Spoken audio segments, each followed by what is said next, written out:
What's that?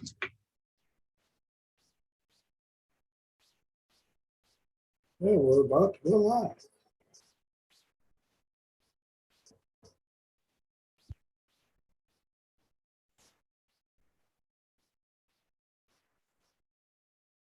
And there we are.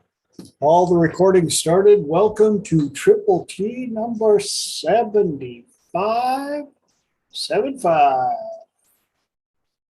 And June 6th, which ironically, 17 years of no nicotine for this boy. 666, I told nicotine to go to hell. And been able to stay away from it this long. I'm keeping it that way too.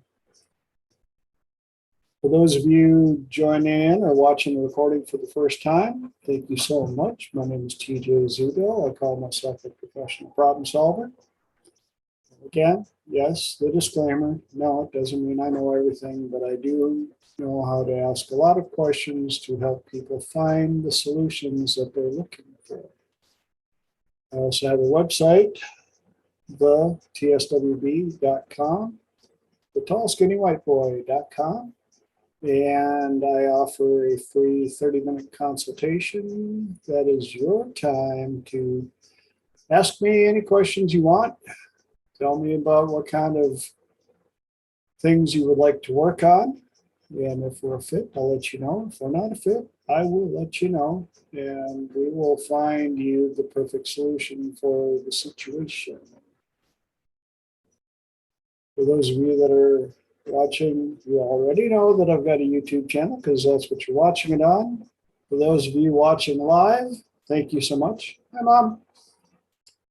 And please do all the YouTube stuff.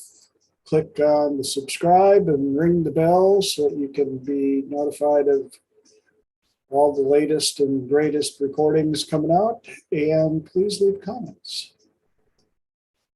But that takes us good. I'm getting it down to 2 minutes now, which means I get to spend more time with you guys talking about your stuff.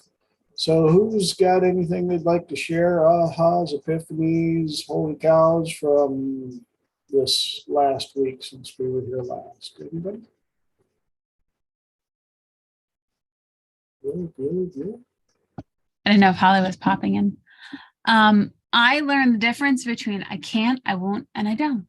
And I found that to be very, very powerful. So how you said that you don't smoke anymore. You don't do it. It's something you don't do. Versus not that you can't do it and that you won't do it. You don't do it. And when you say, I don't do that anymore, it comes across as a very different way that it's conveyed to yourself. So I actually came to a conclusion about something yesterday. And I was like, no, I don't do that anymore. Period. End of story. And it was much more of a harder stop. And it was very, very empowering and much easier to navigate through what I was going through because I was just simply, no, this isn't even an option. And not that I can't do it or I won't do it ever again. I just don't do it again. And it was much more of a stand-up experience. So Awesome. Yeah. Which is why I constantly tell people how important it is to watch your language. Watch what you say, especially what you say to yourself. Your subconscious and all the components that make up who you are listening very, very carefully. They listen to everything you say. So, I did get a couple of texts that a few people were going to be joining in late. For those of you watching on YouTube or watching the recording, I always try to let you know that you're only seeing the people with their cameras on. The ones with the cameras off don't show up in the recordings or the live feed, from what I understand. So, yes, it's when I refer to anybody else on the call, there are a few others out here. In fact, Elijah's joining me. Right on. So, without further ado, we will jump into the week's topics. This week's topics: to win or not to lose. Smart person syndrome, and near death. Whee! That's a new one. Yes. But starting off on the first one, are you in it to win or are you in it to not lose? This topic came up with a conversation earlier this week, and it seemed like a good topic because a lot of people, when you look at how they're approaching things, once you understand how it works, it's a good thing to ask them out of curiosity. Are you into this project to win or to not lose? Because it's two different ways of looking, it's two different energies. It's almost like the difference between worst case scenario and best case scenario. Where you place your energy and your focus is where a lot of times you'll be led. And people who are in the game to win are going to tackle things with a much different energy and focus than those that are in the game to not lose. Same thing with people that are looking for jobs. Are you looking for a job or the job? Same thing with people who are starting a business. I've worked with a couple of people that were doing startup, and I asked them, are you building this business to be a legacy business to hand down, or are you building the business for sale? You will build them entirely different. Oftentimes I'll tell them, I think it would be better if you build the business to sell it. You will build it quicker with a different thought process. You will also record and track things much differently than you would if you had a legacy mindset on building the business. You will also name it differently.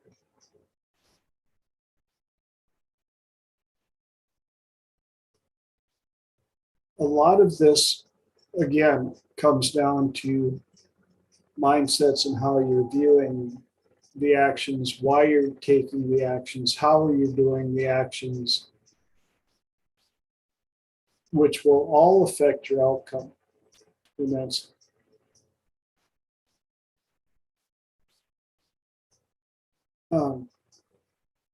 Anybody got any input on that so far?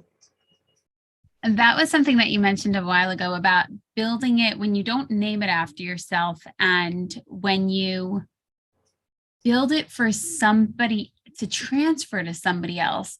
And for me, that was quite the concept because I never thought that big, but I found it very different to say, okay, well, how might somebody else want to look at this? How might somebody else want to take this over? And I think it also helps you level up to another standard of what you would expect from a company if somebody else was coming in, because you then look at it from your perspective and you look at it from somebody else's potential perspective, and it's built bigger than you and you actually rise to it, which I found very, very, very intriguing and inspiring when that idea was first presented to me. Thank you for sharing that. Yes, that is the workings behind it. It when you take that shift in perspective, just like with are you doing this project to win or to not lose? It's a perspective shift as well on how you're going to handle things, where you're going to direct the majority of your energies. Again, I find far too many people are approaching to not lose, which has quite an amount of fear attachment put into it. Well, I don't want to lose. I hope this works. Whereas the people that are into it to win, they're like, this is my goal. This is where I got to go. This is what I got to do. You know? I found that it was very different depending on who is on stage. So I really like the actor component, but also internal family parts component of what part is speaking. Because when I'm down low, I am definitely, or younger actress, whatever one you want to put on there, I am full on, I don't want to fail. But when I have a different actress on stage and I'm in a completely different emotional state, it's keep going, keep pushing, keep going ahead. So I can't ever find myself 100% all the time in this one. I feel like for the most part, the levels are like this. From time to time, this goes like this, but then it levels back out to the one that I prefer. So I like the concept of it. For me, I'm never 0 to 100 because this part's still a little chatty sometimes. Well, you can also use that to your advantage. When you feel your energy waning, when you feel your attitude starting to drop, and you notice and you recognize that, oh, here I am afraid, I don't want to lose. If you can shift that outlook, wait a minute, no, I'm here to win this, and get that energy shifted over. Positive energy is at a much higher vibration and will power you much more efficiently. Is it the easiest thing to transfer? I ain't gonna lie, no. If we were all good at it, we would all be, well, I think it would be a little bit harder to separate ourselves from the people that don't do it well. That is where a lot of the changes in people are. We look at a lot of the high achievers, and one thing the majority of them have in common is they are in it to win. Hands down. Burn the boats, burn the bridges. We are going in to win. And that mentality will get you a lot farther, a lot quicker.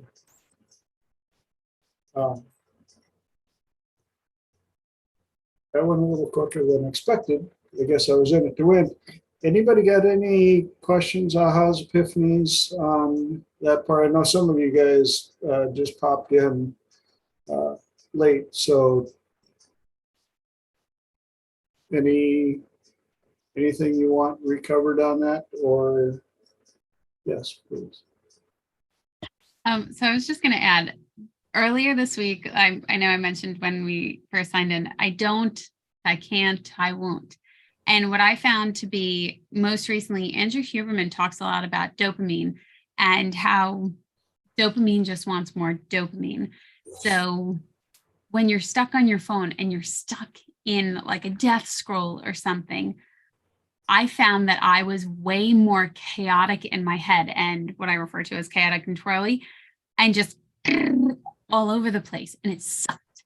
And when I started to become more aware of what was making me so ramped up, I was then able to start saying, oh, okay, no, we're not doing that anymore. We don't do that anymore. And in doing that, I was able to start noticing when somebody else was on stage being whiny and thinking like, oh, the worst, especially when you go on social media and you think, oh, they're doing so much better than me. They're doing this, they're doing that, they have this, they have that. Verse, I'm not going to let that part of me get out of control anymore, because that's freaking ridiculous. I have more colorful language, but that is ridiculous. So we don't do that anymore. I'm very aware if I'm stuck in a death scroll and when I'm feeling like that. So I cut that off. And when I can cut that off and go to the things that are much more empowering, that say, I'm on a winning mindset. This is where I need to be going. This is the direction that I'm headed in. I find that it was much easier to be focused on to win or I'm losing versus no, I'm winning. Awesome. Thank you So for just my sharing. thoughts on that. And you're right. It is a major mindset, but you'll also want to make sure that you pay attention to the people around you. Are you around to win people, or are you around the not to lose people? I found that a lot of the not to lose crowd loves to point out all the things that could go wrong. The to win crowd likes to point out ways that you can make it, things that are going right. Here's what you need to focus on, and they want to help you win because that is their mentality. And so with that, you also have to, pay attention to your tribe. Who are you hanging out with? Listen to their language, their stylings. How do they approach projects, work, things of that nature? And sometimes you got to change your tribe. And it sucks, especially in the last 3 years where it can be even more challenging to try and find people to add to your tribe. But there are ways, they're out there, and you just got to be searching.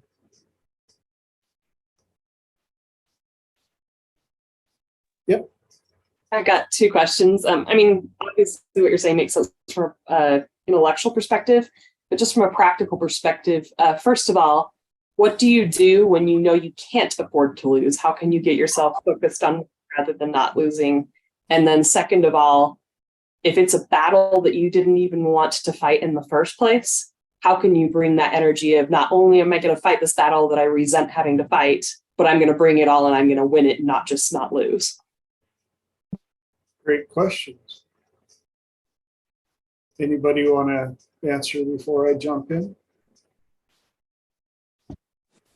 One quote that I like, Holly, and it feels very, very aligned with where I was earlier today. And the quote that came to me in the middle of it was, failure is not an option. And it is, I don't know, I was looking at it, I think Seth Godwin, if failure is not an option, then neither is success. Okay, Seth Goggins said that. So I don't know, failure is not an option. I know that is from NASA. And my husband has a sweatshirt of that. And in noticing that, it wasn't an option. We don't entertain that as an option.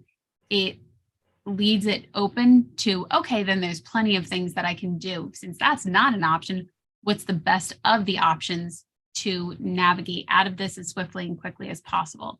That will help. And then I know there was a second part to that question and I missed a little bit of it. If you could repeat it, because I was looking up the name of the quote. I'm sorry. Oh, I was just, so the two halves were, the first half was, if, we're focusing on winning rather than on not losing, what if you can't afford to not lose, or you can't afford to lose? And then the second half was, what if you resent the battle that you're in? How do you bring not only just the fact that I'm going to work hard enough not to lose, but I have to bring my all to win when I didn't even want to fight the battle in the first place? Not wanting to fight the battle, just if I have to fight it, what is the lesson that I can learn from it? Where, if I have to be in it and I can't get out of it right now, fine. If you're going through hell, keep going. And the only way through is through. So what is the other option that we could focus on to maneuver through this? Since we can't get out of it, okay, what's the next option? What might it be?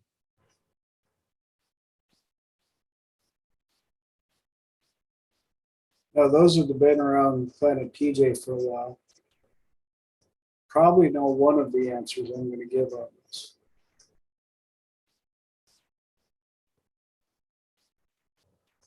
Which is what?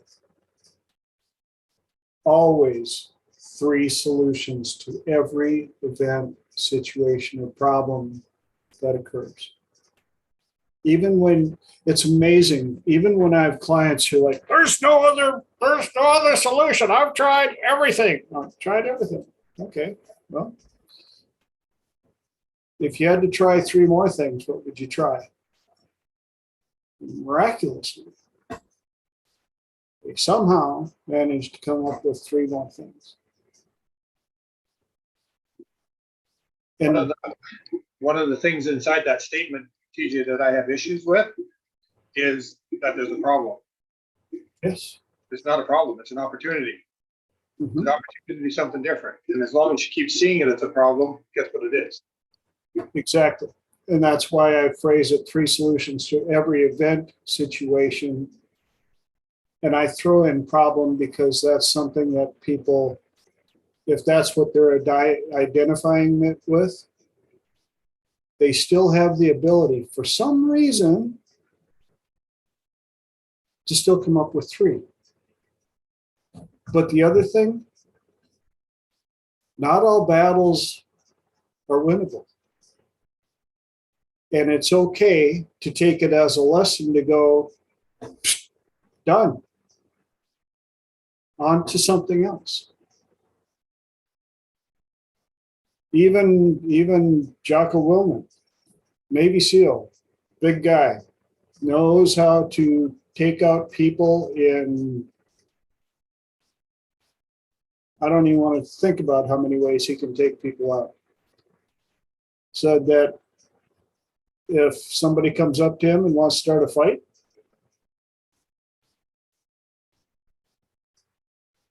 if he doesn't want to fight, he'll run. Ego will heal a lot quicker than the body will. And that's not just physical fight, that's spiritual, that's financial, all the above. People that know me know that I've lost everything a couple of times. And you just go, well, that sucked. Yes, Elijah.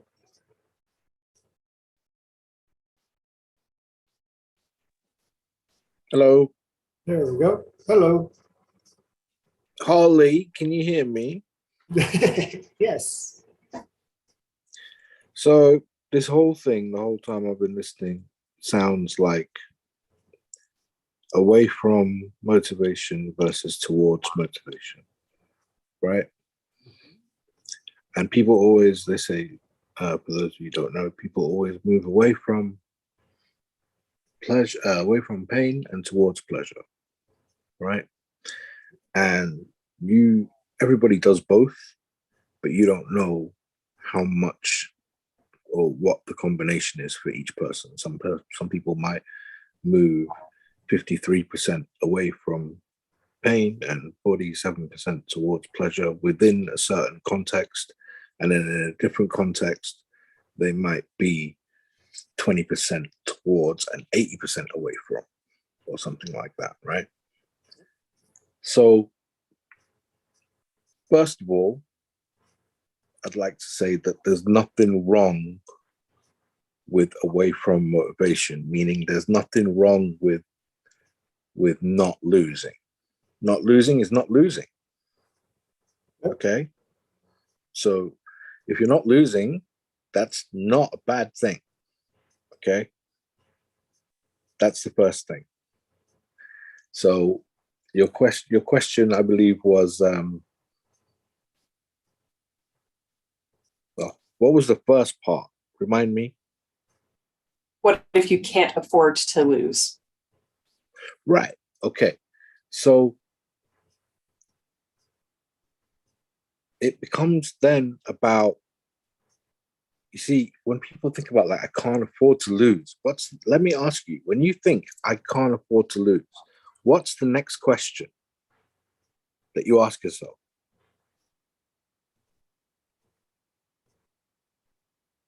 Not sure if there is a question after that. Maybe there is, but I think for most people at that point go down the track of, well, then what am I going to do? I can't afford to lose, then what am I going to do? And it's the wrong way. It's, who am I going to be? Right. So what you do is you go to what's called the end state energy. So I would ask you a question like, if you were somehow past this and it was no longer an issue for you, how would you be then? Even if you don't know how you would get past it now, if a point came in your future when this was no longer an issue for you and hadn't been an issue for a while, so much so that maybe even you forgot that it used to be a thing, like you've been all right for a while now, you're at that point in the future, right? How would you be then? And someone would usually take like a deep breath or something and say, well, I'd be at peace, or I'd be relaxed, or I'd be calm. And that's the state. They see, people get stuck on the path to getting into the state. But the thing is, what they don't realize is if they had the state first, the path itself would be easier. Right? So if someone says to me, I can't afford to lose, or I can't afford to not win, or whatever the way, however they put it, I would ask them, what would it be like if you did win? And I would get them into that state, because the state that they think they will have when they achieve it is the very state they're going to need in order to achieve it in the first place. Does that make sense? Yeah.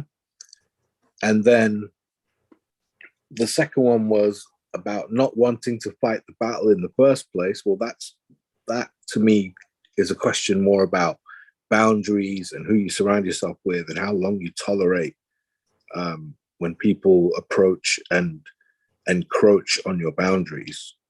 Because at some point, no matter who it is, even if it's like a close family member, at some point you got to say, okay, enough, I'm not having this in my life anymore. And you just got to move on.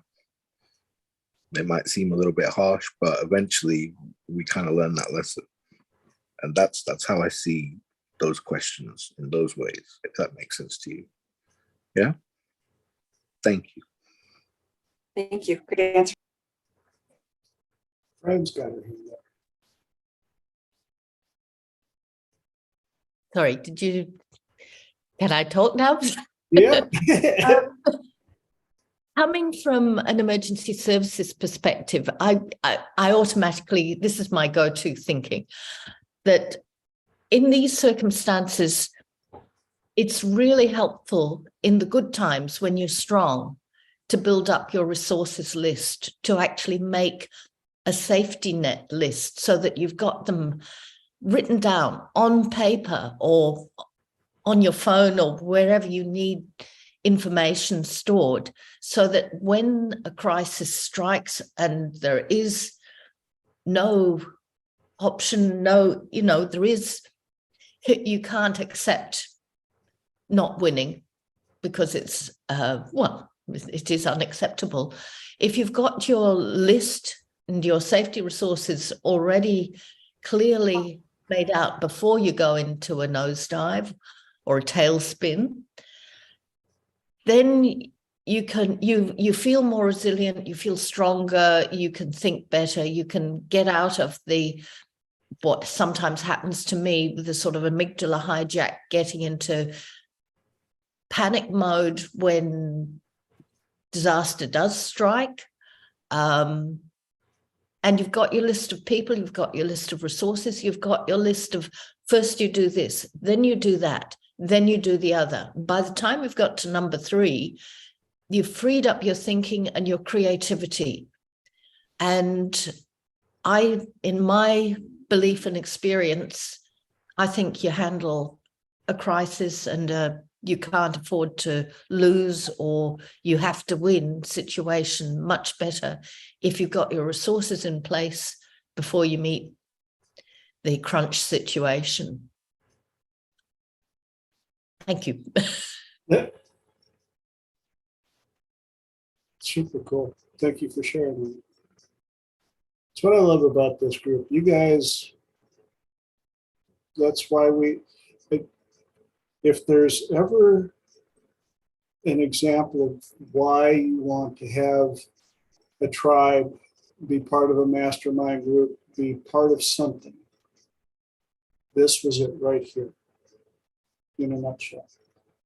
Because the more perspectives you can put together, the quicker you can find one that resonates with your situation. Yeah, we all have different paths. We've got different talents, different knowledges that can all give us different angles on how to answer. I love that it was vague, specifically vague, that I feel like everybody got something from everybody's insight. And I definitely took a page of notes. So, thank you, everybody. Awesome. Anything else on that, or is it time to change topics? We can always bounce back, of course, because we've got another hour after this one. Yes, then. There we go. Okay, so as usual, I'm just here to throw a monkey wrench in the works. I don't understand can't afford to lose. What do you mean, Holly, by can't afford to lose? I'm just thinking about any situation where if you lose the battle, the consequences are, so like, for instance, if I were, trying to stop I know this is kind of dark, but like stop my nephew from committing suicide or something like that. Like, that's not a situation you feel like you could afford to lose. Or a lighter situation might be if I can't find a job for a certain amount of time, then I can't feed myself.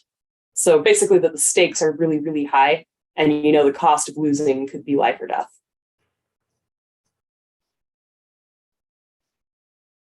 Okay.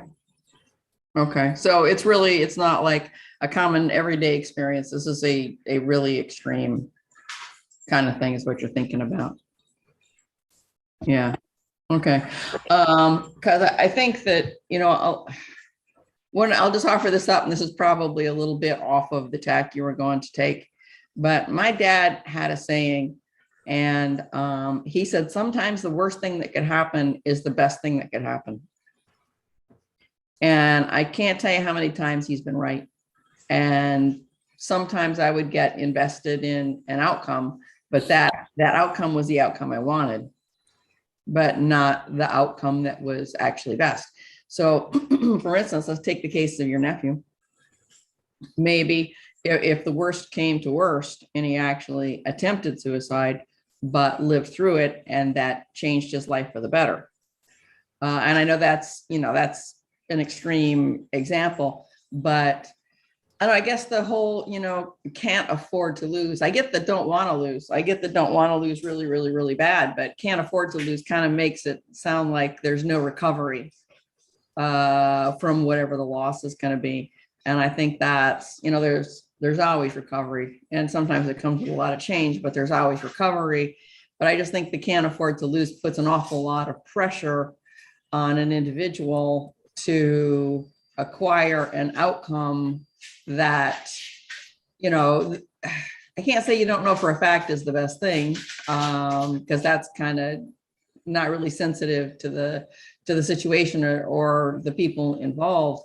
But I think that just puts an awful lot of pressure on any situation, and sometimes letting things work out on their own or going with the flow is a better solution, I think, than putting a lot of pressure on yourself. Although I know people do, and I do, and it's natural, and it happens. So I'm not criticizing, I understand it, but I think that if you can going with the flow, accepting circumstances and learning what you're supposed to learn from the situation is acceptable.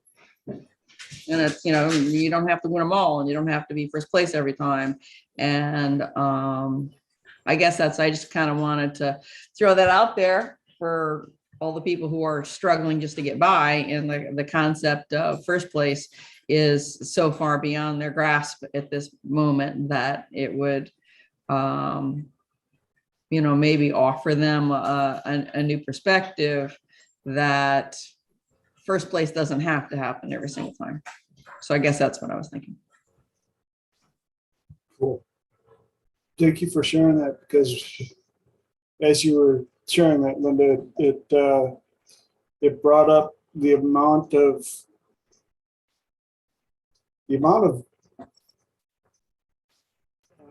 I guess I'll just call it losses that it took for me to be here today. If I hadn't lost everything in 2007, I wouldn't have ended up in San Diego. Had I not lost my job that I had at the time, I probably would have not had my buddy reach out and talk me into using my last paycheck to join an invite-only travel club. Had I not been a member of the invite-only travel club, I wouldn't have been in the place where I met Dr. David. Had I not met Dr. David, well, I wouldn't know all you beautiful people. So, yes, even though I was in to win all of those, you go through and you survive, and plot twist, like Lenora said, ooh, I've had a few of those. Yes, Lenora. Especially for Holly, I hate the idea of things getting a whole lot worse before they get a whole lot better. And what I have found comforting was the people that we surround ourselves with. So this group of amazing people that I look forward to seeing every Tuesday, and I am very upset that I will miss 2 Tuesdays in a row. I am very distressed over this. You have all taught me so many things and so many spectacular tools and techniques and perspectives and insights and guidance and support. So even in the dear heavens, please don't make it get a whole lot worse before it gets a whole lot better type thing. But knowing that these are the tools, these are the techniques that we have armed ourselves with so that we can continue to rise up and to not stay down as long as we once did. I know TJ's been through a tough time. I know every single person here has been through a very tough time. And in learning all that we've learned, yes, tough times may still be upon us, and it's very unlikely that we won't bob and weave throughout our life. But the things that we've learned have taught us to stand up faster, have built us stronger, have taught us to learn from each other, and that we're not alone anymore, as it may have once appeared that we were very alone. and we didn't know what to do. So in the event that we're doing our best to avoid that situation, lean on other people. And I love that every single person here had a different perspective to offer. That's incredible, because it wasn't that one was more right than the other. It was just, here's an option. And we had so many different options just now. And that's freaking amazing. Can I ask you, Lenora, what's not stressful about all the things you will be doing when you're not here for 2 weeks? What's not stressful? That is true. I mean, I although the thing I about the really things enjoy will be you doing, guys. yeah, you'll be enjoying yourself, right? Yes, And that's not stressful. that is not stressful. But thank goodness this is recorded. Thank you for the reframe, dear Elijah. And I love Fran's comment. Yes, we are in the gym of life and building our muscles.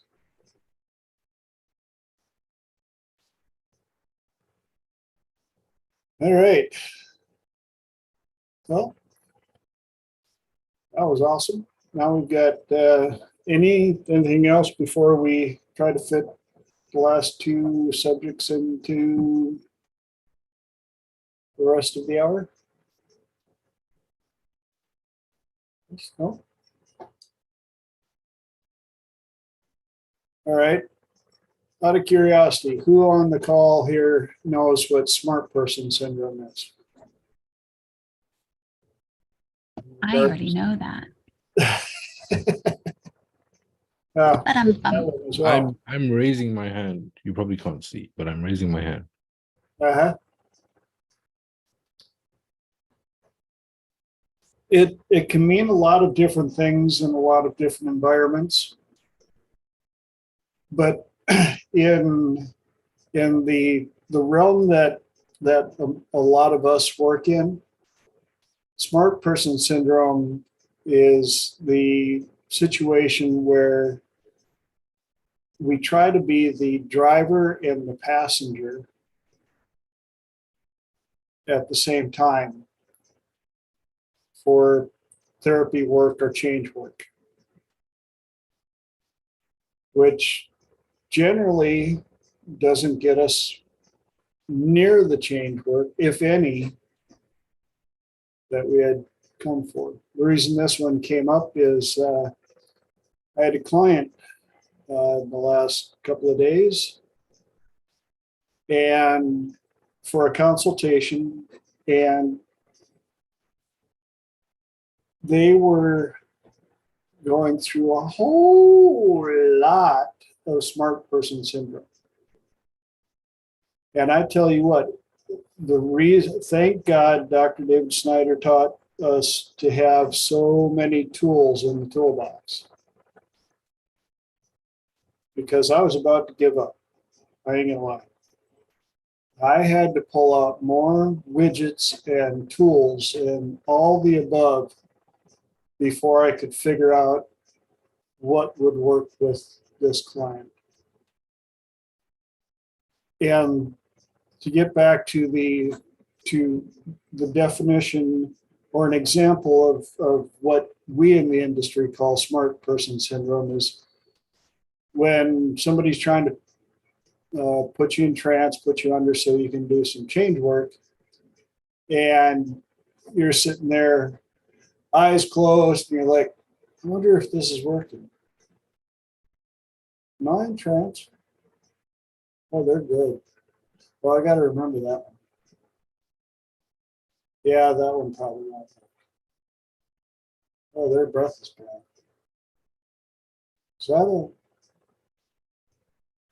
Is that a dog?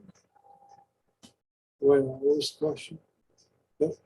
And you keep going through all of this, and the example that I gave them was you ask somebody to drive you somewhere so you get in the back seat, but the entire time you're reaching over the front going, well, yeah, but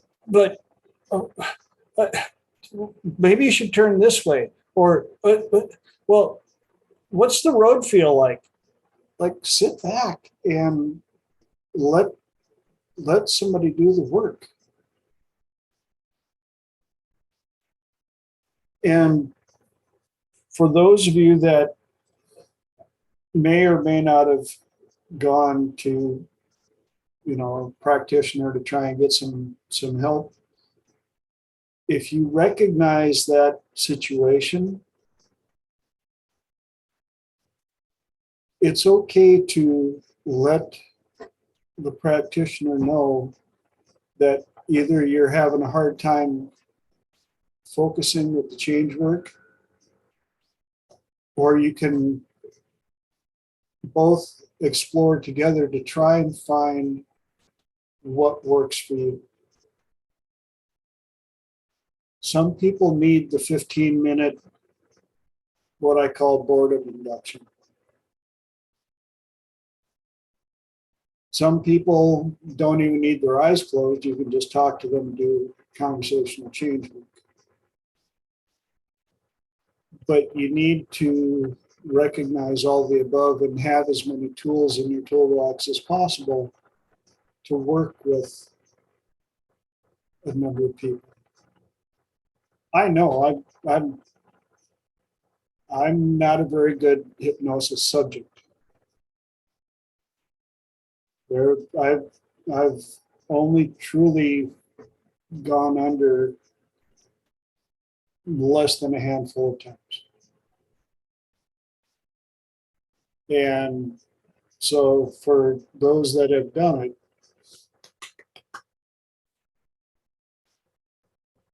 and yes, Dr. David Snyder was one of them. And yes. And Elijah, I know we worked together. You're in the short list of those that could accomplish it.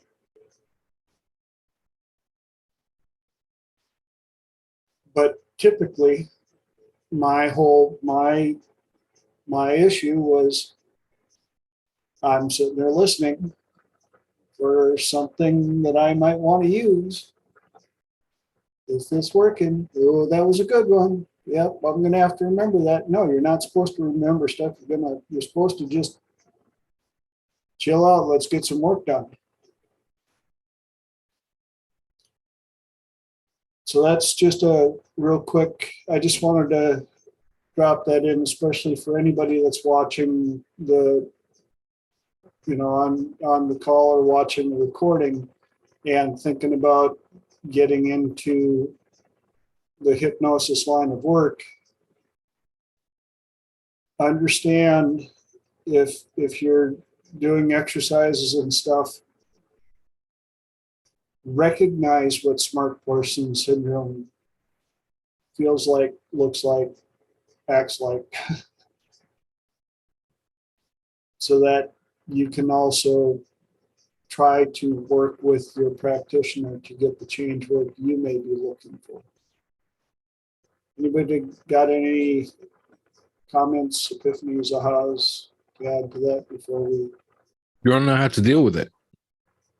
What's that? Do you want to know how to deal with it? When let's say you're the hypnotist and the other person is, excuse me.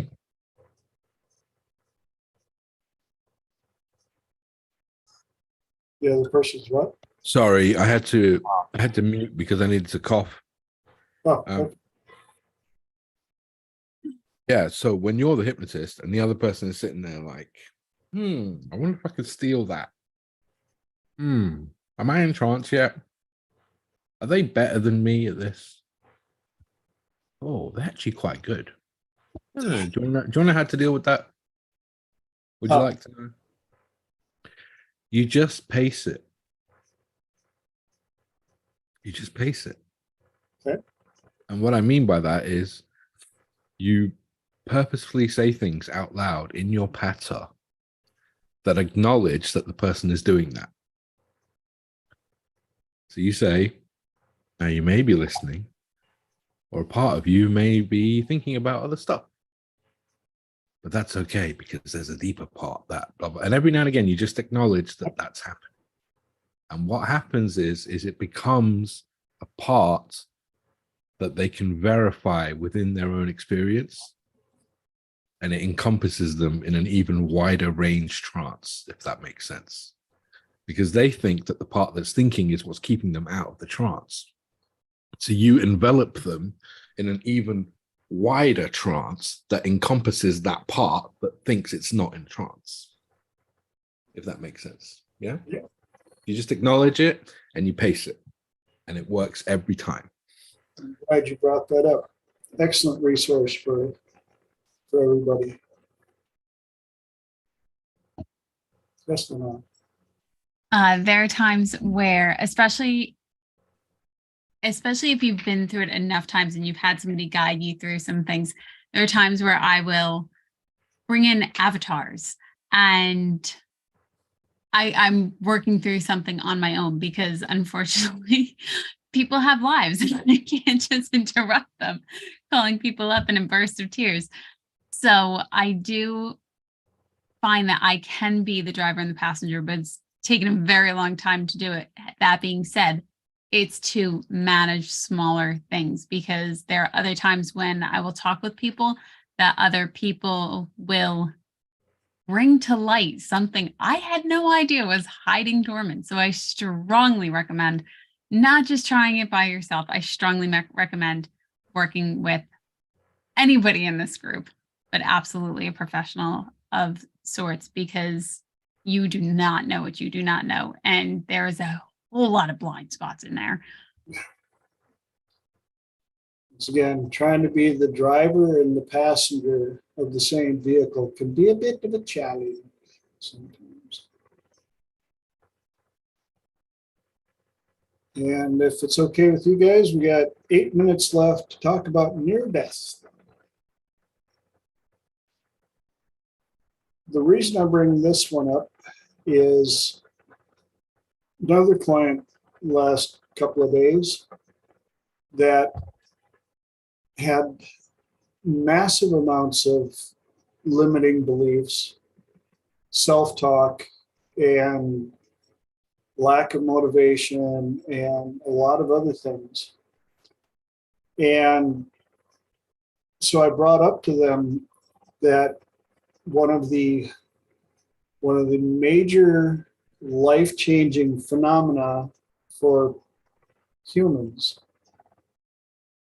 one of them is near-death experiences. And Ken Guzzo has perfected a protocol designed right on that. And so when I was working with this client, I brought up the protocol where I have them give me the exact full date and time and let them know, like right now in Texas, it is June 6, 2023, 6:53 p.m.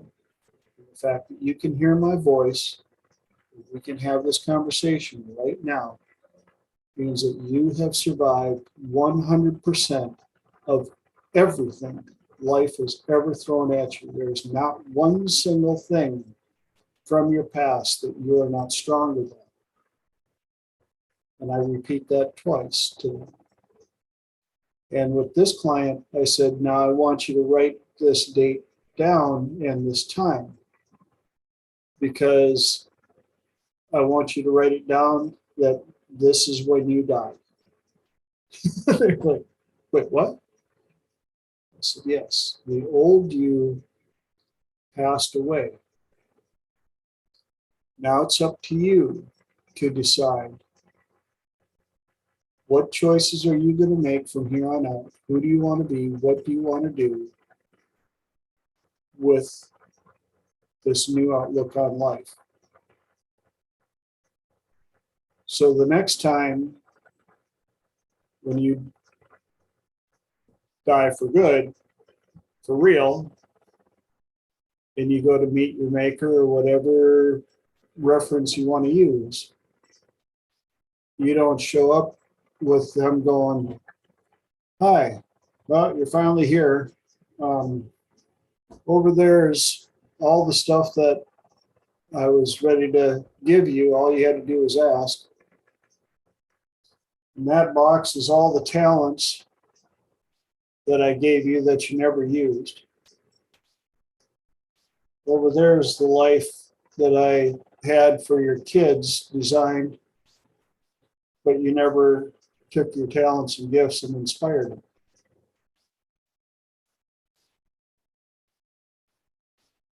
So now that you've already nearly died, what are you going to do differently with your life starting right now? What choices are you going to do and make differently from this point on? Because every choice that you have ever made in your entire life brought you exactly where you are today. And you don't get to blame it on mommy and daddy, or your friends, or the economy, or all the above. Those things are in your past. They made you who you are today. But your choices brought you to where you are today. So what are you going to do different?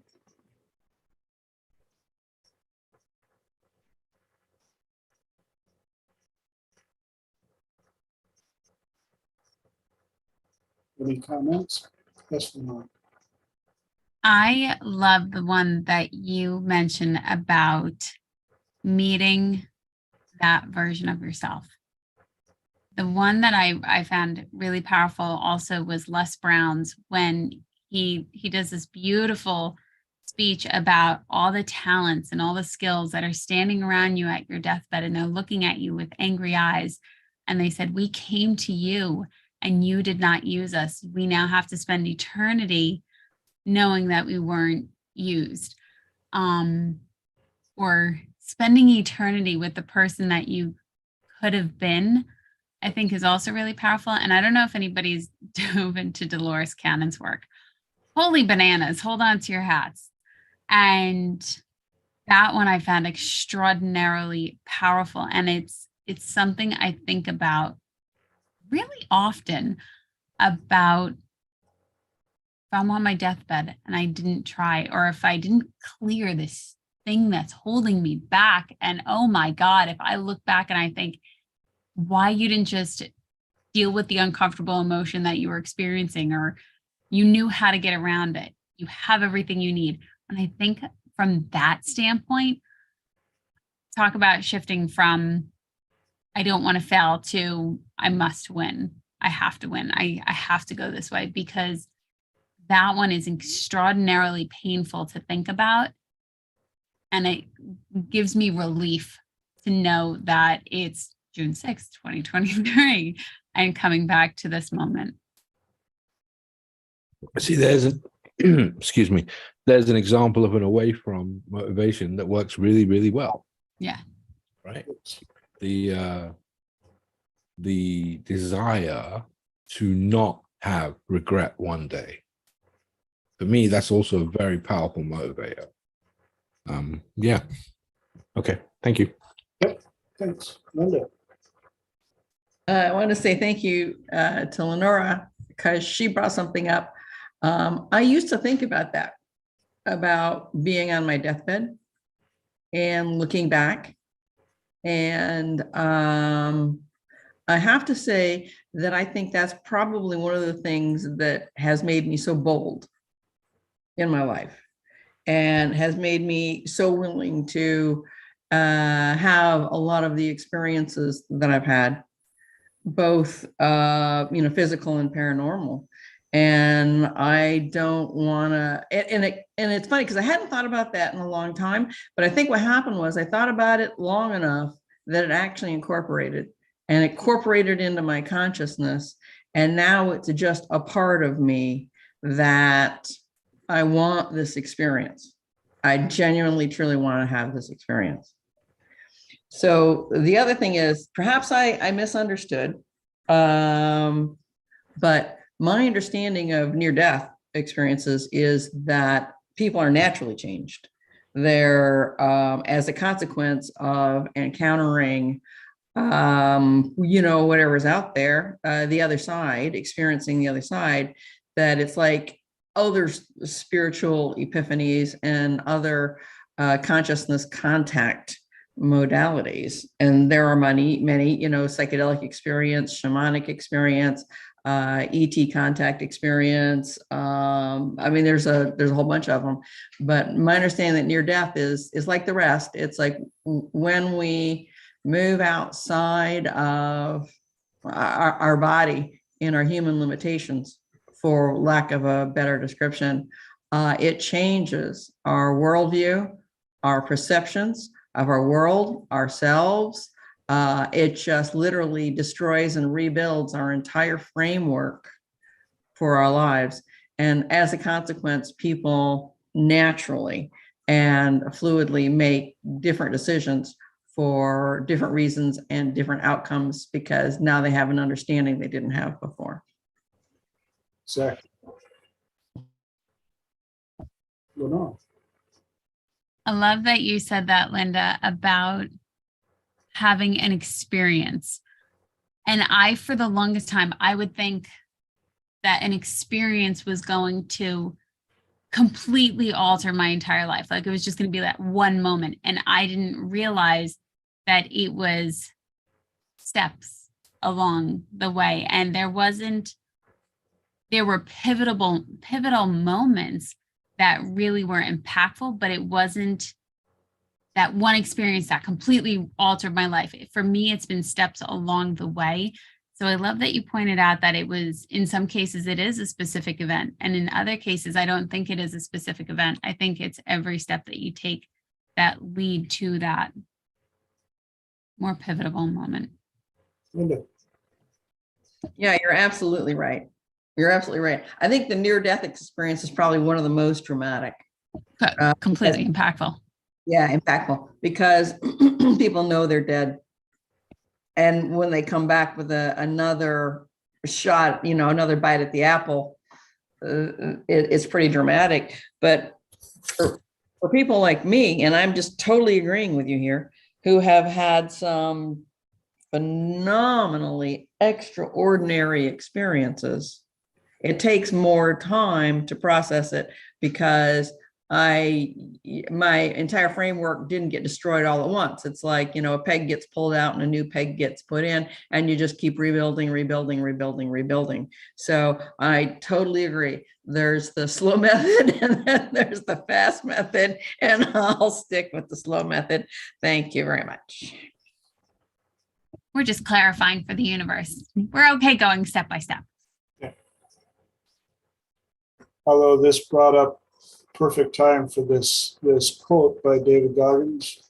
And if you know who he is unapologetic, in your face, and pushes people quite well.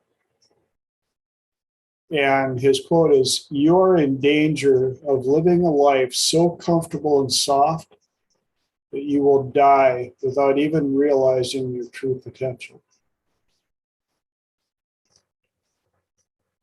And I'll read it again. I always do twice. "You are in danger of living a life so comfortable and soft that you will die without even realizing your true potential." Like the frog, right? That sits there as you turn it up 1 degree at a time in the water. Yep. Massive fear of mine. And that brings us 4 minutes into your guys' hour. So, who's got questions or topics for hour 2 of Dribble Tea? This is where all the polite squirrels show up. After you, after you, after you, please. I can never not see Chip and Dale whenever you say that. Can't not say it. Okay, so who's going to jump in? Come on.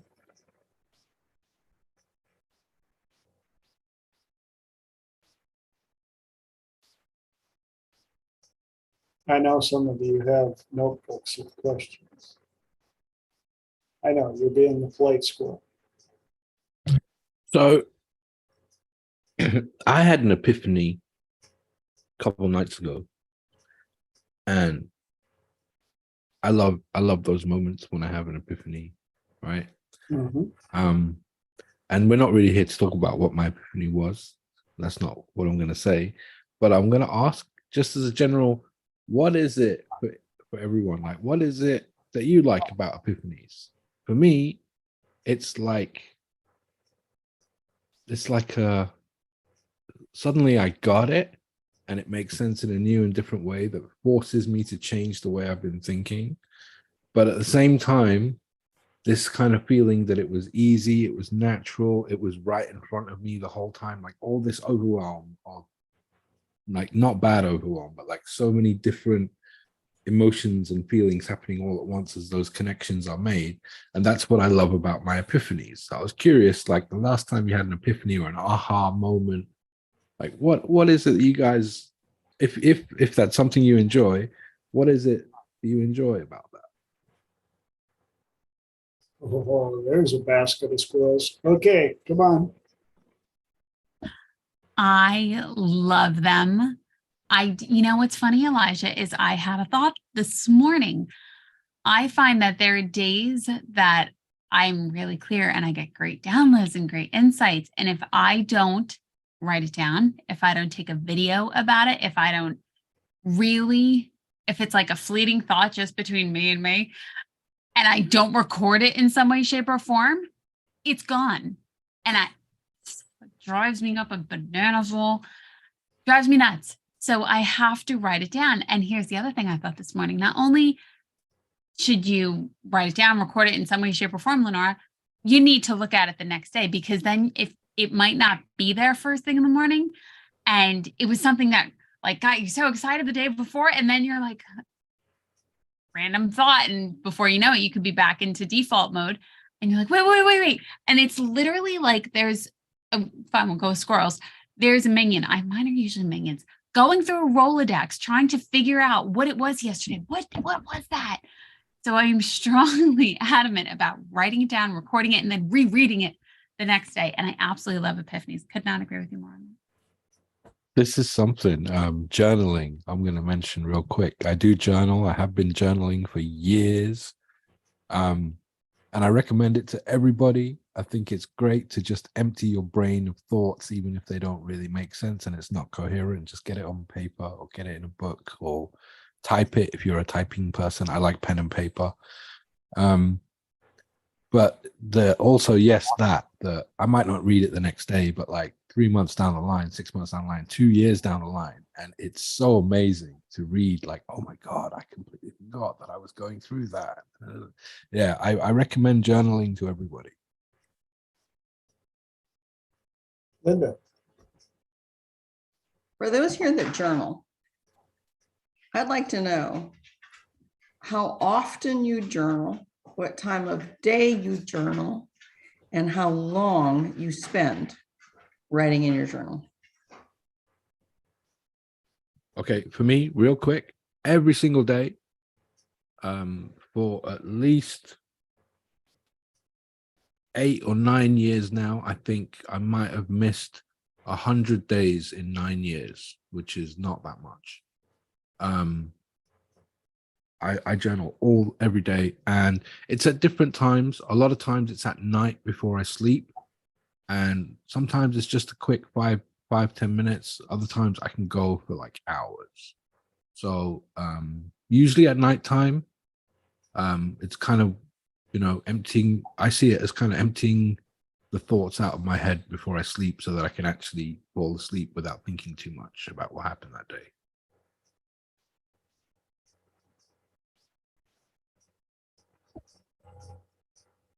I'll pop in. In my head, I have this lovely journaling practice. In my physical experience, not so much. I have journals upon journals, and they are all over the place. Some are amazing insights. Some are very angry conversations I'm having with a part. So they're quite literally all over the map and some are from class. It's logged somewhere, and I have this idea that I'll have just a really pretty journal one day, and it's not the case. And I journal whenever I feel inspired to write something down. I find the most helpful is quite literally taking videos.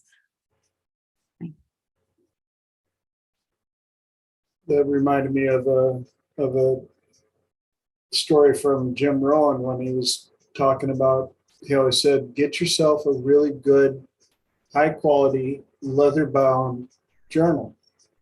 And one of his, I think it was one of his kids or something, went, you paid how much for a book with nothing written on the pages?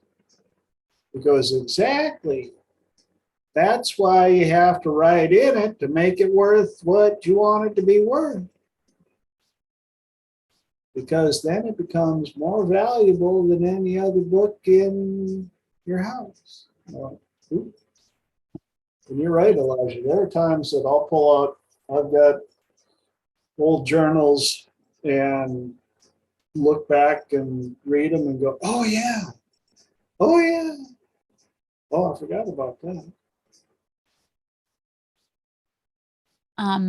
Savo is really, really good with journaling. He's got multiple journals. I did hear Zig Ziglar tell about his journaling. Don't ask me how I know the story. He had 3 separate journals, and he would spend 5 minutes a day writing in the journals. One was for gratitude, one was for another thing, and one was for another thing. But he had them and he wrote in them every single day. And that was a practice that he actually encouraged his students to take on. Right on. Just kind of a thought going back to the Epiphanies, and I'll talk on the journal stuff too, but don't know if you've read the book. Gosh, I can't remember the name of it, but it was written by the same person who wrote Eat, Pray, Love. But she talks about the Elizabeth idea Gilbert. Yes, thank you.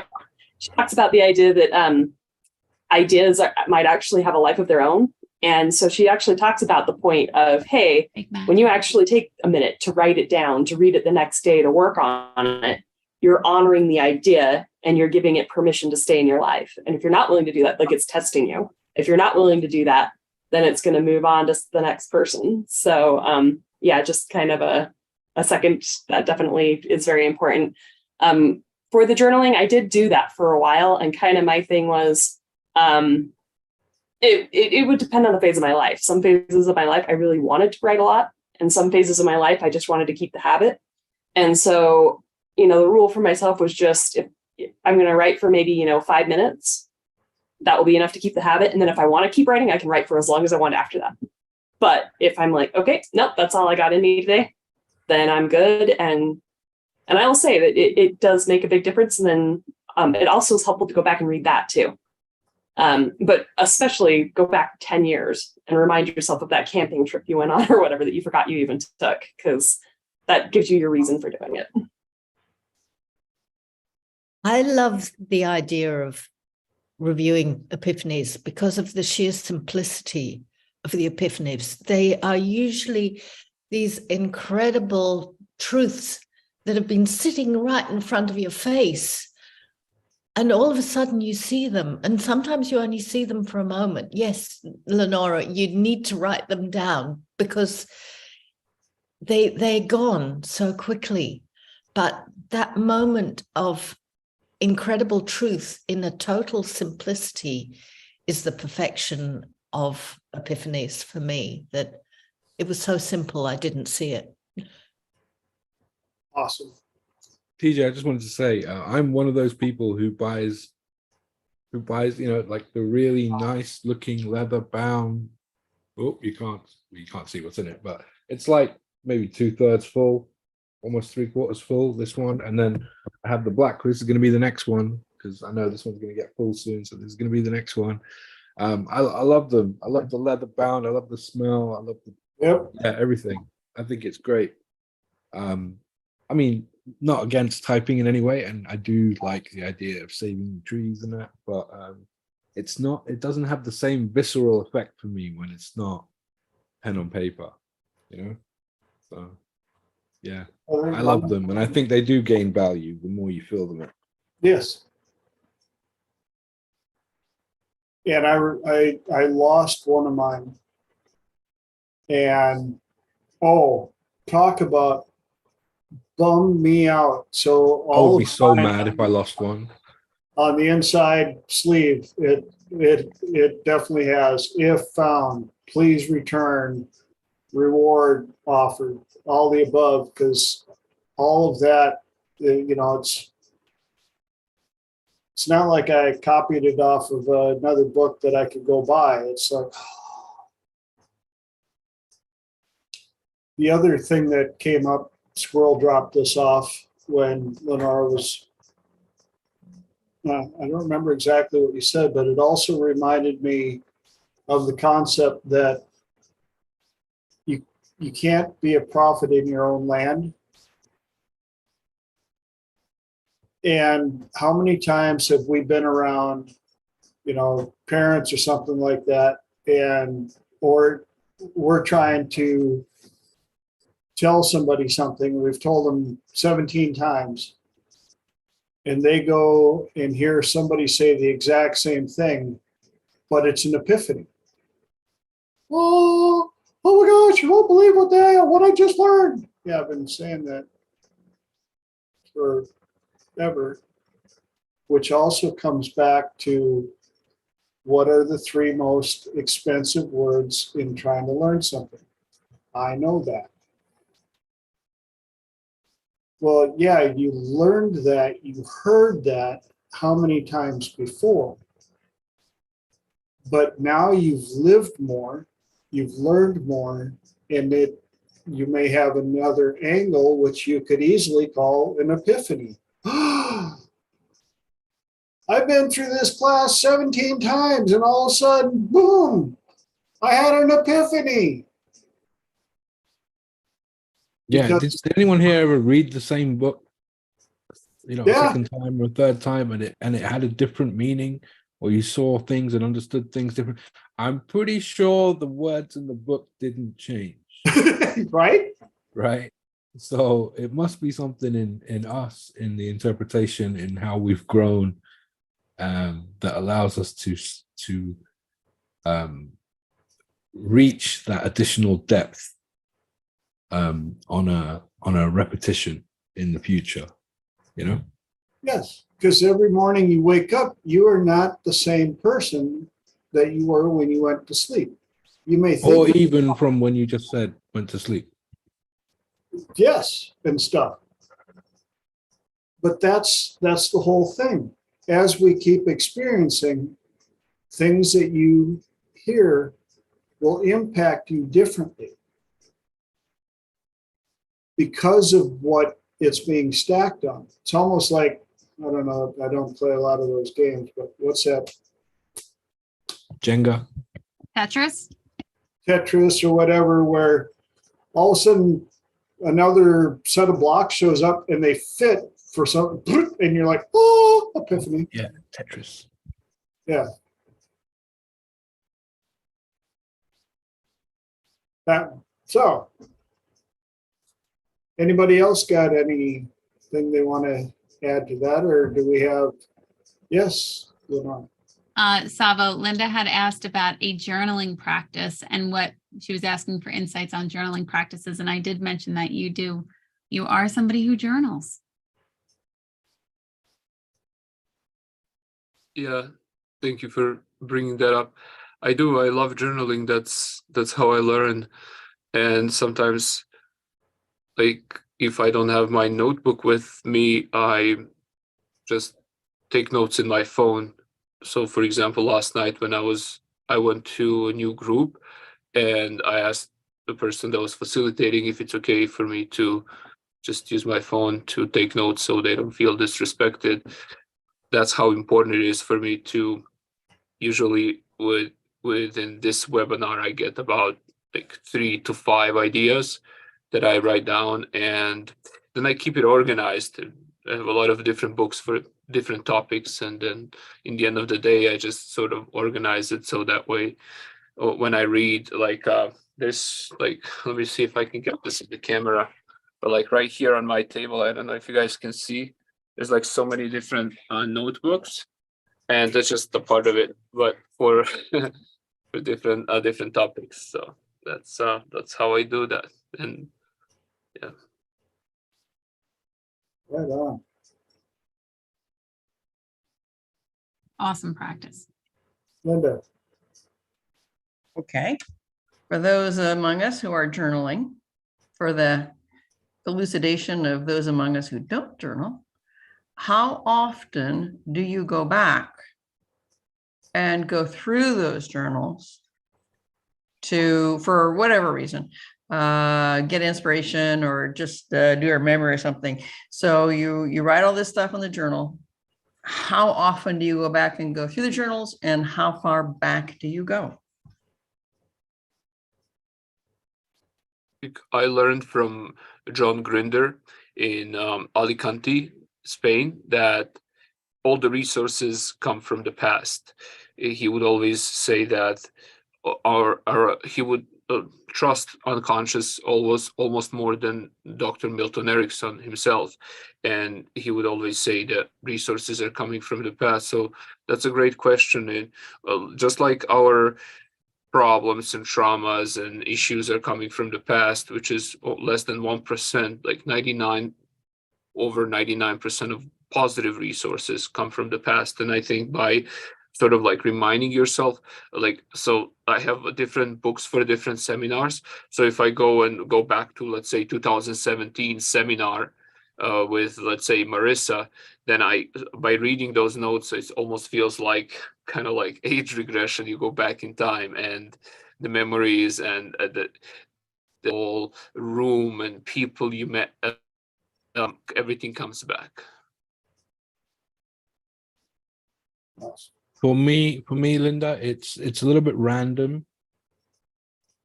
Not often. I don't read them often. Every few months, maybe I'll have a little flick through, and I kind of just let, if I could say it this way, I kind of just let my brain do it. I try not to think about it, which one I'm going to pick up, which page I'm going to turn to. And I just start reading, and if that's not hitting me right, then I'll just flick to another page and start reading. Or if it's still not, then I'll just put that one down and grab a different volume and start reading that one. And I kind of get the feeling sometimes that maybe I'm missing something, or I got stuck somewhere, or I need to be reminded of something. And that's when I'll just kind of, okay, this one, let's see what's in here. Oh, 2016, let's see what was going on in 2016. Oh, 2019, what was happening there? And it's kind of awesome, and I do enjoy it. It's really, really funny to see how far I've come and how much of a noob I once was. You know what I mean? Yeah. You are not. I do not like to go back and look at them. Nope. Unless it's I'm looking for a very specific one, of which I know it had really great insights, I'll star it or I'll ear the page, but no, I do not reread. But I'm curious, sorry. I have to ask. If you're not going to go back and read them, why keep them? That's a great question. And I think in the event that I'm like, what was that thing? I know it's in a certain one. But no, I don't like to go back and read. But you know what's comical, Elijah, is that you don't like to go back to your old hypnosis. If you were in trance at some point, you don't like to listen to the audios, but I will go back and listen to the audios. Right, actually, it's true. I never watch. So I have so many recordings of when I was the subject, as opposed to when I was the hypnotist, and I never watched them. I never rewatched the times when someone's hypnotizing me. I only ever watch the ones when I'm coach or I'm the therapist, because there's a part of me that kind of believes that, you know, that part, we did it and now it should be laid to rest, you know? And if I need reminding of it, then my unconscious mind will remind me of it. So I suppose, yeah, fair enough. And I've been surprised at, I don't have any specific routine to go back and read them. But the number of times when I've just been drawn to, I'll see the pile of them or something. And like Elijah said, I'll be like, I wonder what's in here. Open it up and just happen to hit on something like, oh, that's what I needed to know. And my inner self just knew where it was. And so I don't fight it. If I see them and it's like, I'll open it up, and sometimes it may not be on the right page. I'll flip through a couple of times and all of a sudden I'm like, oh yeah. Oh, I forgot about it. Oh yeah, cool. Put it back, go on. But that's one of the reasons why I try to write down as much stuff as possible.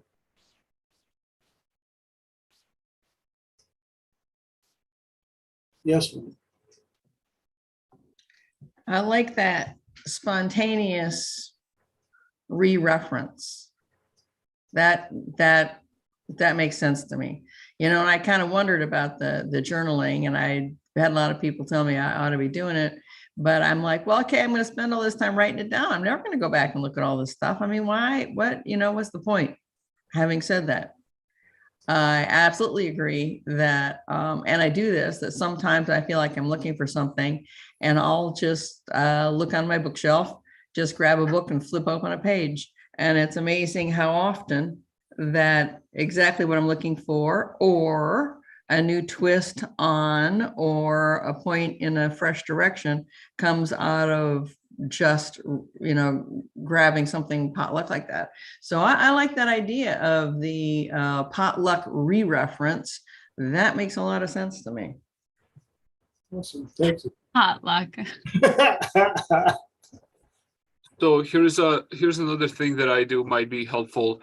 So I'm just gonna I took a couple examples of my books, what I write from the journal, specifically into those specific books. So one of them is I mainly get this from seminar, like the exercises with you. One is metaphors. So if I read these metaphors, all of these metaphors mean something to me specifically. And I might remember when I wrote the metaphor and why, or something new might come up. But as I read this book, it just gets my mind in a very sort of it's a very ambiguous state, almost like it's hard to explain. But more I read the metaphors, more metaphors occur to me in my mind. And sometimes I do it before the session, because obviously stories are very powerful symbols and metaphors. One is for sales, one is for, just affirmations. And this one is therapeutic questions. It's just one of the books with questions, because that also helps me, sometimes while the client is filling out the intake form, I might just go briefly through some questions, and it's just going to open up that part of my neurology, because that's what's coming up if it's the first session, whether it's Zoom or in person. Awesome. Thank you for sharing that. Now I want to welcome our new person on the call, Jade. Thank you for showing up. Appreciate you being here. Thank you. I don't know if you heard about how we do this. First hour, I open my brains and throw them on the table and share what I have with everybody. But the second hour is open mic, open platform. So if there's any questions or topics that you have, you're welcome to ask them here, and everybody on the call gets to answer first, and then I answer last. Sounds good. Thank you. Yeah, so if you got an answer for the questions, please.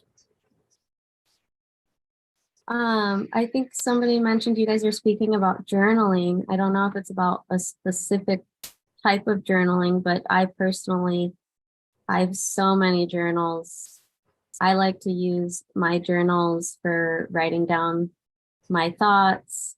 I like to write down different realizations I've had during, my own self-hypnosis. And I also love journaling, using that for a manifestation tool as well. And that's something I used to do very, very consistently, and it works very, very well. And so I have tons of journals filled up, and I do like to go back and look at them once in a while and kind of like look at, oh, that's what, this has happened, that's happened, and how certain things have played in. And it's nice to kind of go back and look at those things. So, yeah. Awesome. Thank you for sharing. Yeah, I also want to say welcome to the group, Jade. I'm glad you're here.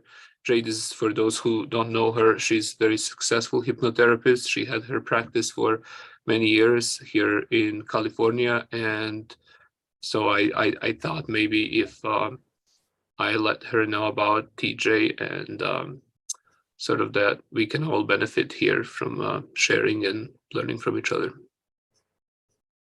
Thank you so much. Appreciate you, Sada. Well, that leaves us 29 minis in this hour. So anybody else got any questions or topics they want to bring up? Just a very quick one, but welcome, Jade. Lovely to have you with us and to be able to pick your brain, as well as hopefully you finding a few things from us. With manifesting journal, that excites me. And one of the practices I've had for a long time, which is really simple but extremely effective, is my Z list. At the back of my diary, every year, I have a Z list. And I write down all the things that I've got no idea how they're going to manifest, how I'm going to manifest them, how they're going to get done, from tiny jobs to huge jobs. Just make a list, close it up, and don't look at it for maybe a month or two. And every so often, when you go back and look at it, as long as you don't do it every day, you suddenly find that you can actually tick off 2 or 3 items on that Z list. And just because they're written down, they are in action somehow, and they manifest themselves, and the means of manifesting them just happens. It really is magical. I don't know how it works, but I know it does. So I recommend a Z list for everybody. Fran, what's a Z list? Sorry, a Z list. What's a Z list? Just a random last thing you think of, the last letter of the alphabet. So this is really unimportant in inverted commas, but you'd write it down, and it lives in the back of your diary. So it's always there, but you're not looking at it. You're not focusing on it. It gives it the space for the magic to happen, for the how-to happen, without consciously working out how. The things, maybe you want to go on a trip, but you haven't got the money. And you write that down in the back of your diary with the last letter of the alphabet, or some little important symbol to you, and just let it cook itself, because it will do. And I have had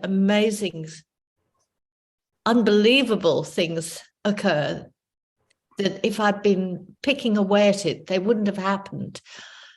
Because it gave it the space for my unconscious mind to gradually work on it and bring it into fruition. Yeah, let it brew. Let it brew. Yeah. Now I'm really excited, Fran. I've never heard of such a thing before. So you just flip to the back of the book and you say, okay, I want to go on vacation to Spain, and then you just leave it there, and is that the protocol? Pretty much, yes. Yeah. And you just know that once you've written it down, it's going to happen. And the universe or your unconscious mind or whatever you like will take care of it. And you will be surprised at how quickly it happens.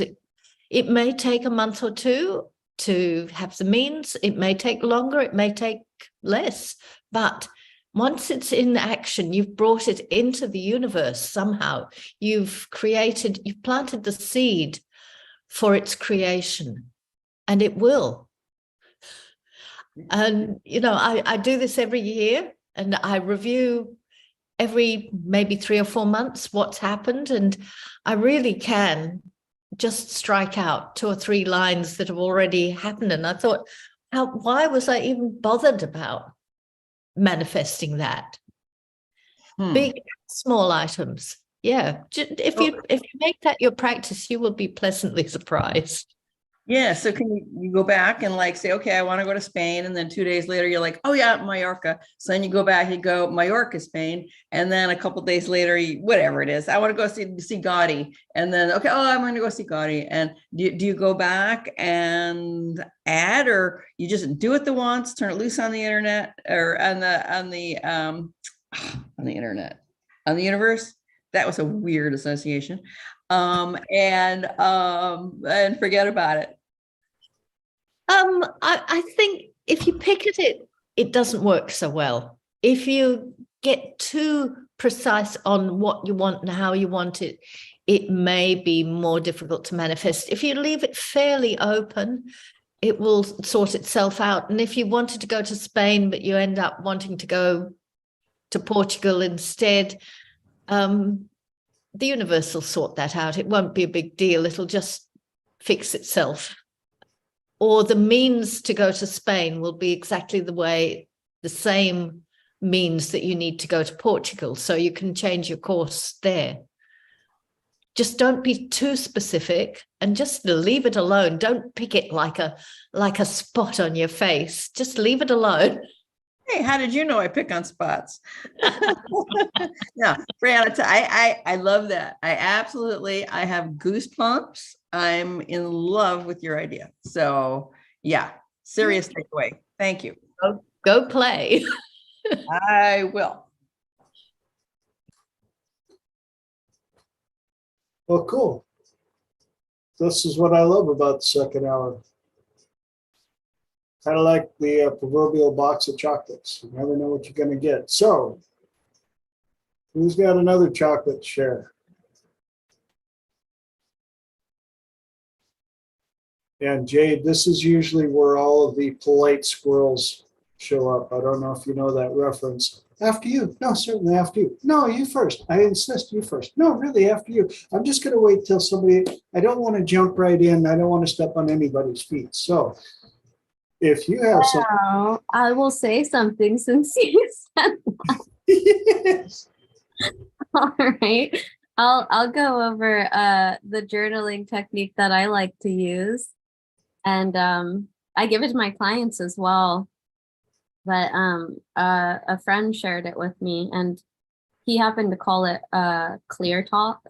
And what you're doing is you're clearly sort of speaking out to the universe what it is that you're wanting. And so the way that you do it is you got a piece of paper or your journaling paper, and you draw a line down the middle. And on the left side, you write what is. So what's currently happening. There's about 12 sections. They are sort of similarly correlated in, like the different astrological houses. So there you have, for example, money, and you also have career, and you keep those two separate because you can receive money in all kinds of different ways. And you don't want your career to be focused necessarily on the money aspect of it. So there's 12 sections, and you can choose to go through each one, which I like to do just for balance purposes. And again, on the left side, you write what is. So you just say currently in the area of hobbies. And you write what's going on. And then you write on the right side, in my own universe, in the area of hobbies. And then you write in detail, as much detail as you want to go into what it is that you want, but you write it as if it's already happened, as if you're sort of looking back at it. And then you end it the same way that you started it, in my own universe.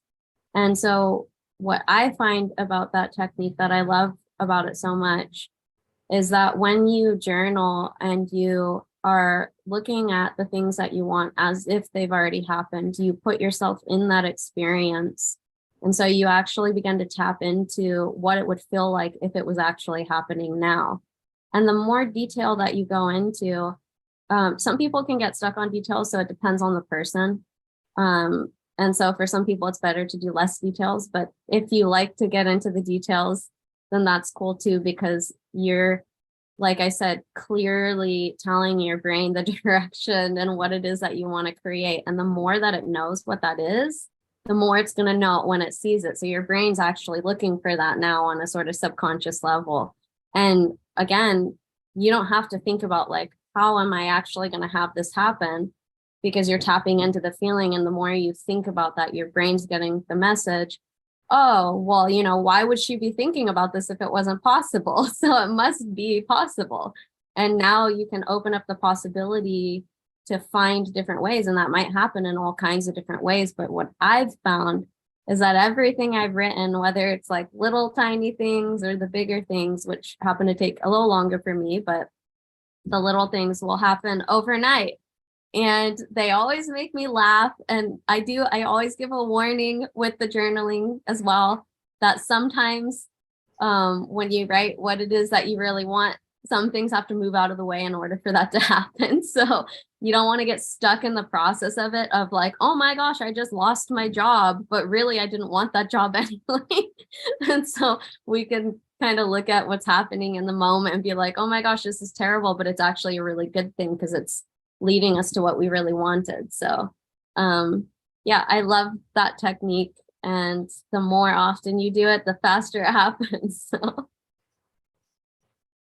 I am so glad you brought that up, Jade. We had been talking about this a little bit before, earlier in the first hour, but I had forgotten to mention, I had a session with a client today. Our last session was almost exactly 2 years ago. And with part of what we were working on was relationship. And I've got a protocol for people with relationships and stuff. And I had some of the notes, I brought up my notes from that session about what they had envisioned. We did some future pacing and all of the above. And so today I'm like, so describe to me your current situation. And she goes, yeah, well, I got this person. And I went, you want to describe them to me? Bing, bing, bing, right off the notes. What'd they drive? Yep, right off the notes. Where you living now? Yeah, right off the notes. I said, one of the things that I had them do in the last session was when they future paced where they were living, I had them walk around the house. And I said, there's a certain picture on the wall that means something to you. Where is it? And they said, in the session 2 years ago, well, it's in the living room. I said, okay, I want you to walk up to it, take it down. Where was it taken? It was in the fall, and I said, put it in your heart so that you know where to have it done. So today I'm like, where's that picture? It's in the living room. When did you have it done? Last fall, but it's not a picture. The two of us painted pictures and we put it up there and I knew which one to paint. I was like, yes. Amazing how that works, huh?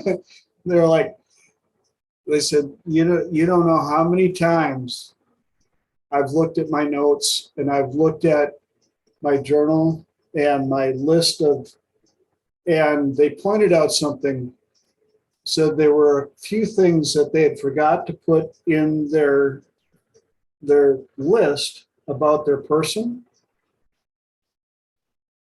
And so even after they met them, they went, oh yeah, I should have put that in. They put that in, and their person magically kind of changed.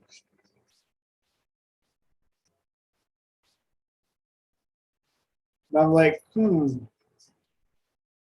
might be something to this. Just saying. So I wanted to share that with you guys for when you're working with clients. Sometimes you get those stories that come across where you're just like, yes.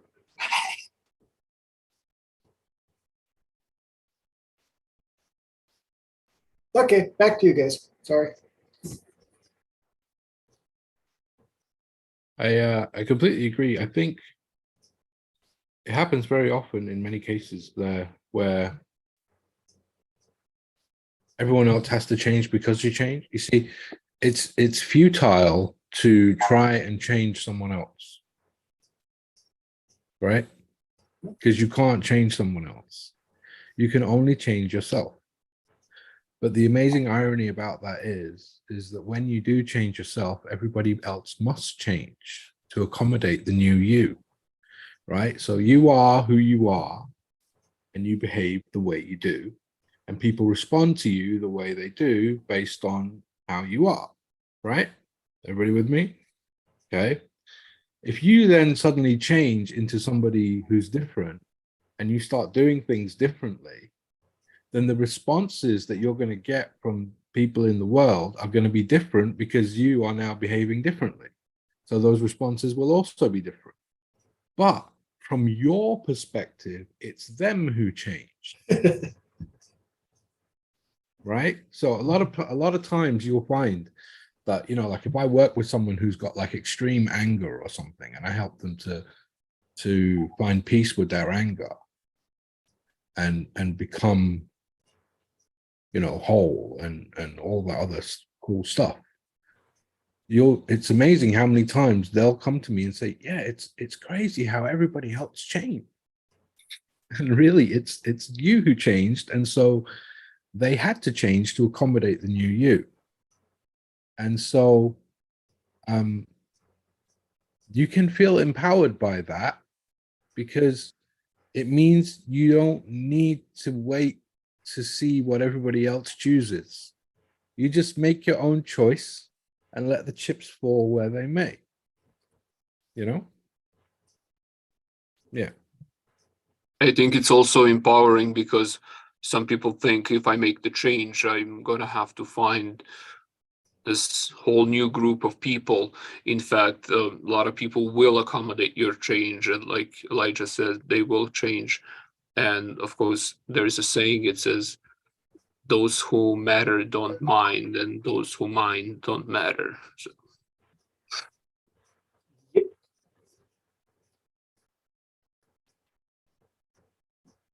Nothing wrong with tribe evolution sometimes. That's one of the nice things about traveling. As much as I've been blessed to travel and the many places that I've lived, because it forces you to meet new people, build new tribes, and find out who you are. Because when you're in a brand new location, you do get to start over. The problem is so many people bring their entire old self with and not realize that that's a tremendous opportunity to experiment with who you might want to become. The only thing that I found out was it made it hard for me to go home. I think it would be a lot easier to go home if I were in a city like Los Angeles or something like that, a big metropolis. But for those that don't know, I grew up in a village of 187 people. There were more cattle than people. My grandmother wrote the gossip column for the local newspaper. Talk about going back to a place where they wanted you to fit in that little box that they made for you. Did you ever read Carlos Castaneda? What's that? Did you ever read Carlos Castaneda? No, I did not. The Legend of Don Juan and all that series of books? No. There's a point where Don Juan says to him, "You can never go home. You can never go back." And he was like, "Well, I don't know what you mean. Of course I can go back. You know what I mean? I can go back whenever I want. I'm free to move around the world and change my location." And he goes back and he realizes that he's so different now that the fond memories that he had before could not exist anymore because he's outgrown that place. So he can never go back, really. And that's what he meant. Yeah. It's a fabulous lesson. And it's not a bad thing, you know. I want to emphasize that that means he's in a better place. That doesn't mean he's lost out, right?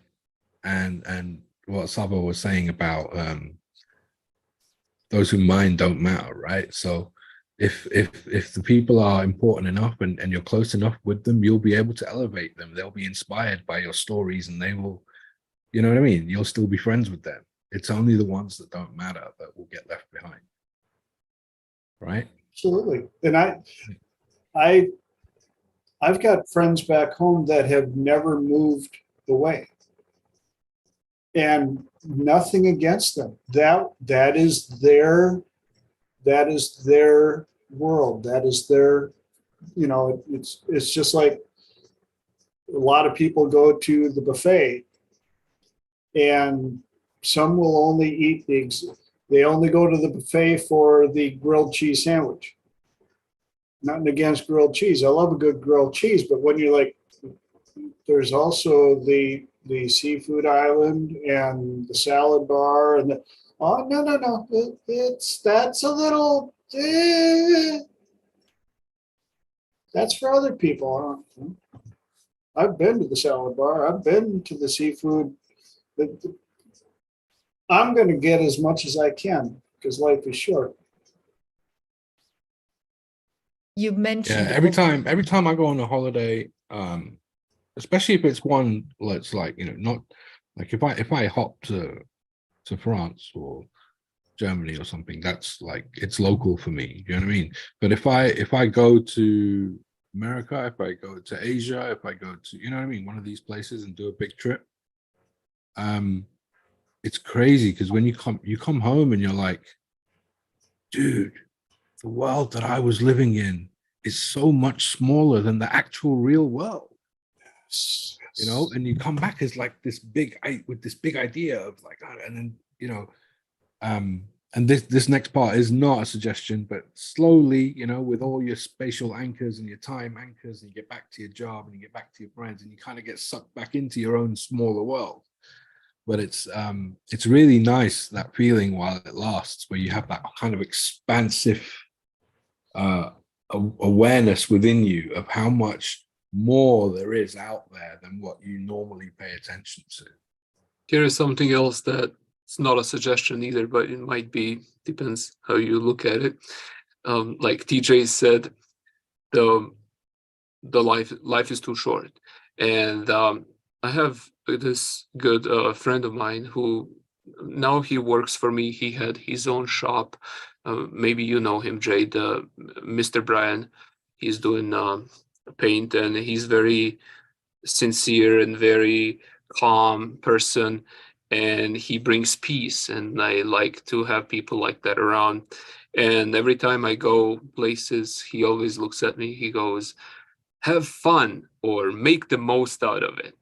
And I thought about it because one of the things that he said to me, he said, did you know that average lifespan is 75 years? I said, yeah. And he goes, did you also know that's 23,292 days? I never thought about it that way. But if you think about it, let's say if you're like somewhere in the middle, halfway through like me, and then you have, about 13,000 days left on the planet, like that makes you think, man, like, yeah, you might want to really consider that. It's really damn short, and you want to make the most out of it, like Mr. Brian says. I'd love to share an on-topic book that I don't know if anybody's read, and that's Illusions by Richard Bach. And its subtitle is Handbook of a Reluctant Messiah. And it's got all the manifesting information and perspective and epiphany information in there. It's a wonderful, very simple book, and it's basically about an airplane mechanic and how he meets the Messiah and becomes the Messiah himself. It's absolutely enlightening, beautiful, charming. Richard Bach being the author of Jonathan Livingston Seagull. But if you haven't read it, please do. It's time for me to read it again. Thank you for the prompting.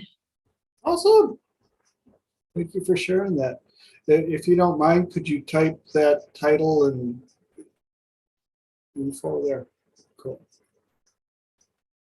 Well, that leaves us with a whole 4 minutes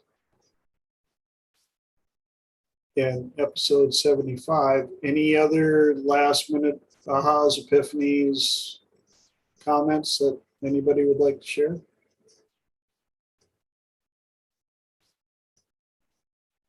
One thing I did want to point out with the travel is the quote that we often use in our club is, travel is the one thing that you invest in, travel is the one thing you can spend money on that will always make you richer.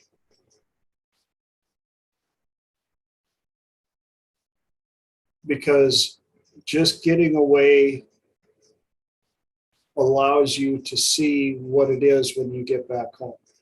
What do you have when you get back home? If you don't get away and have something to compare to. You know, when I went to Europe and was working and living in the southern region of France, I saw some farms there that were still operating the way they did early 1900s, mid 1800s. And then a week later would see one of the most modern farms that I'd ever seen. And being a foodie, you know, travel, like when I got to meet Fran down in Australia, I finally got to try Vegemite. Oh no, because being a foodie, I didn't go by what everybody said. I wanted to see what it tasted like to me. I love Vegemite. Oh yeah, It is amazing. Is Vegemite like Marmite? What's Is that? that what we call Marmite here in the UK? It's similar to Marmite. It's not the same. Marmite's sweeter. This is more savory. Savory, yes. Most Americans won't even Marmite's have not it sweet, in their though, at food all. cupboards. Yeah, they say you either love it or you hate it, right? It's an Australian staple. The biggest thing that I found, the biggest problem for people, especially Americans, they expect that it's going to taste like peanut butter. And no, if you're expecting peanut butter, that's like grabbing a glass of clear liquid, thinking it's water and finding out it's vodka. Very intense reaction. You're like, whoa. I literally watched one of our students from the States down there group off and they opened up the little peanut butter type packs and took an English muffin and spread it on like it was peanut butter. You know, over here, we just call them muffins. Okay, yes, I'm sorry, Mr. Englander. But yes, I hadn't tried it yet, but I knew that I was going to sit there and watch some type of reaction. Oh, there was a reaction. One big bite, a couple of chews, massive reaction, spit it on the plate, which had me interested. And I realized that it was almost like it's like savory soy sauce peanut butter. Did you ever have Twiglets? Do you guys have Twiglets? Twiglets, like I would call them a crisp. Maybe you would call them chips. I know Piglet from Winnie the Pooh. No, Twiglets? Twiglets. They're like Twiglets? You don't have savory Twiglets? pretzels with Yeah, they're like Marmite. a pretzel type chip with the Marmite flavor. They're so good. They're so good. Yeah, but once I learned what it was, I love cooking with Vegemite because it is that savory, full flavor. You just have Very umami. Yes. And yes. It's if you umami. like anchovies, and it's very salty and it's very intense, yeasty sort of flavor. Yep. But you can start off gently. I like mine really thick. I like the strong, full hit. No. I'm a just a hint. So people ask, what is that? But they don't know what it is and why it's so good, but it's in there. I like the subtleness to it. And that brings us to the top of the hour. Welcome, Jade. Now you see how diverse the conversations can get, anywhere from journaling to manifesting to Vegemite. And for those of you watching live on YouTube, thanks again. Love you, Mom. And as I say, every close of Triple T, thank you for sharing your time. It's the one thing that I cannot give back. I cannot create and reproduce for you. So for you to take such a valuable commodity and share it here on this platform means the world to me. I wish you all love and happiness. Go out in the world and be kind to each other and live the most awesome life. Thank you so much. Till next week. Good night. Hi, TJ's mum. Thank you, everyone. Thank you, TJ. Thanks, TJ. Good night. Thanks, everybody. Thank you. Bye-bye.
Oh,